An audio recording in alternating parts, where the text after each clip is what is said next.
Hi friends, യാസിങ്ങാലേക്ക് സ്വാഗതം. ഞാനിന്ന് കാണിക്കുന്ന മഞ്ഞ കളറിലുള്ള ഫ്ലവർ വരുന്ന വാട്ടർ പ്ലാന്റ്സാണ് കാണിക്കുന്നത്. ഇത് സബ്സ്റ്റോൺ എന്ന് പറഞ്ഞൊരു ആമ്പലാണ്, വാട്ടർ ലില്ലിയാണ്. ഇത് കുറച്ച് വിരിഞ്ഞിട്ട് 2 ദിവസമായ ഫ്ലവറാണ്. അത് കാരണം കുറച്ച് കളർ കമ്മിയുണ്ട്. വിരിഞ്ഞ് വരുമ്പോഴാണ് നല്ല കളർ ഉണ്ടാവുക. പിന്നെ ഇത് പുതിയ ഫ്ലവറാണ് വെച്ചിട്ട് ആദ്യമായിട്ട് ഉണ്ടായതാണ്. അപ്പോൾ കുറച്ച് കളർ കമ്മിയായിരിക്കും. പിന്നെ അതുപോലെ ചെറിയ ചെറിയ പൂക്കളായിരിക്കും. ഇനി ഇത് കുറച്ചുകൂടി മെച്ചൂട്ടാകുമ്പോൾ നല്ല വലിയ പൂക്കളും നല്ല കളറും ഉണ്ടാവുക. നമ്മൾ വെച്ച് കൊടുത്തിരിക്കുന്നത് സാധാരണ ചാണകപ്പൊടി ഇട്ടിട്ട് 2 ഇഞ്ച് കനത്തിൽ 20 ഇഞ്ച് പോട്ടിൽ 2 ഇഞ്ച് കനത്തിൽ ചാണകപ്പൊടി ഇട്ട് കൊടുത്തു. പിന്നെ വീട്ടിൽ തന്നെ സാധാരണ മണ്ണ് ഗാർഡൻ സോയിൽ ഇട്ട് കൊടുത്തിട്ട് അങ്ങനെ വെച്ച് കൊടുത്തത്. വേറൊരു വളം ചേർത്ത് കൊടുത്തിട്ടില്ല, എല്ലുപൊടി ഒന്നും കൊടുത്തിട്ടില്ല ഇതിൽ. ഇപ്പോൾ ചെടി നന്നായി മെച്ചൂർഡായതിന് ശേഷം മാത്രം കുറച്ച് എല്ലുപൊടി സൈഡിൽ കിഴി കെട്ടി കൊടുക്കും. അങ്ങനെയാണ് ചെയ്യാറ്. പ്ലാന്റ് പിടിച്ച് വരുന്നവരെ അങ്ങനത്തെ ഒന്നും കൊടുക്കാറില്ല. ചൂട് ഒരുപാടായി കഴിഞ്ഞിട്ടുണ്ടെങ്കിൽ ചിലപ്പോൾ ഇങ്ങനത്തെ യെല്ലോ പാട്ടിലേക്ക് വേഗം നശിച്ചു പോവുള്ളൂ.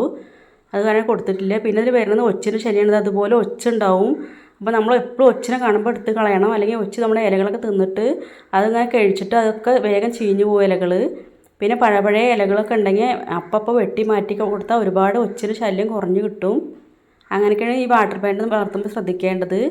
പിന്നെ കേബേജിൻ്റെ ലീഫൊക്കെ ഇട്ട് കൊടുക്കുക. അങ്ങനെ ചെയ്തിട്ടുണ്ടെങ്കിൽ വേഗം ഒച്ചയിൽ വന്ന് പിടിച്ചിട്ട് നമുക്ക് ഒച്ചിനെ വേഗം നശിപ്പിച്ച് കളയാൻ പറ്റും.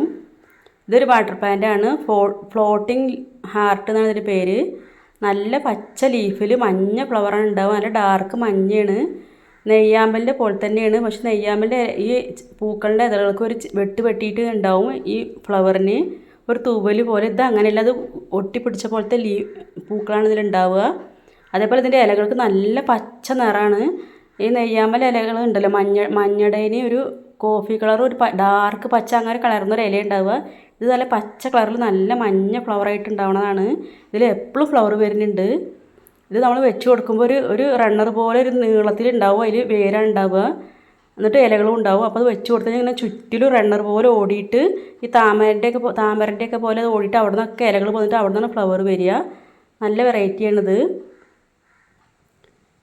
ഇത് കാർലോസ് സൺഷൈൻ എന്ന് പറഞ്ഞൊരു വെറൈറ്റിയാണ്, ആമ്പലാണ്. ഇതിൻ്റെ ലീഫുകൾക്ക് ഒരു കാപ്പി കളർ ഇല കുത്തൊക്കെ ആയിട്ടുള്ളതാണ് ഇതിൻ്റെ ലീഫ്. സബ്സ്റ്റ്യൂണിൻ്റെ ഇലകൾ വെറും പച്ച കളറായിരിക്കും ഉണ്ടാവുക. ഇതിൽ ഡിസൈൻ ഉണ്ടാവും ഇലകൾക്ക്. സബ്സ്റ്റ്യൂണിൻ്റെ ഇല ലീഫിൽ നിന്നാണ് നമുക്ക് പ്രൊപ്പഗേഷൻ ചെയ്യുക. ഇതിനും ലീഫിൽ നിന്ന് കിട്ടും. കാർലോസ് സൺഷൈൻ വേഗം ലീഫിൽ നിന്ന് കിട്ടാറില്ല. കുറച്ച് നന്നായിട്ട് മെച്ചൂർഡായി കഴിഞ്ഞാൽ മാത്രമാണ് ഇത് ലീഫിൽ നിന്ന് കിട്ടുള്ളൂ. ഇത്തിരി പ്രയാസമുള്ളതാണിത്. അത്യാവശ്യം നല്ല വിലയുണ്ട്. ഈ മഞ്ഞ ഫ്ലവർ ഉണ്ടാവുന്ന എല്ലാ ആമ്പലിനും നല്ല വിലയുണ്ട്. പിന്നെ നമ്മൾ ചെയ്യേണ്ടത് നല്ല പഴുത്ത അങ്ങനെ ഇലകളൊക്കെ അപ്പം വെട്ടി മാറ്റി കൊടുത്തിറങ്ങിയ പിന്നെ അങ്ങനെ ഒച്ചുകളും ഈ വെള്ളത്തിന് കളറൊന്നും വരില്ല. അപ്പം നമ്മൾ മാറ്റി കൊടുക്കുക. അതുപോലെ പഴയ പൂക്കളൊക്കെ ഇതിലുണ്ടെങ്കിൽ അത് വെട്ടിക്കളയുക. അങ്ങനെ ചെയ്ത് കഴിഞ്ഞാൽ നല്ല വെള്ളം ക്ലിയർ ആയിട്ടിരിക്കും. ഇതൊരു വാട്ടർ പ്ലാന്റ് ആണ്. യെല്ലോ ഫ്ലവർ ഉണ്ടാവുന്നതാണ്. ഇതിൻ്റെ പേര് എനിക്കത്ര അറിയില്ല. പേര് അറിഞ്ഞിരുന്നു, മറന്നു പോയതാണ്. ഇതിൻ്റെ ലീഫിനാണ് നല്ല ഭംഗി തോന്നിയിട്ടുള്ളത്. നല്ല ഭംഗിയിൽ നല്ല വീതിയിൽ ഇലയിട്ട് അങ്ങനെ നിൽക്കും ഇതിൻ്റെ ലീഫ്. നല്ല ഭംഗിയാണ് ഇതിൻ്റെ ഇലകൾക്കാണ് ഏറ്റവും ഭംഗി തോന്നിയിട്ടുള്ളത്.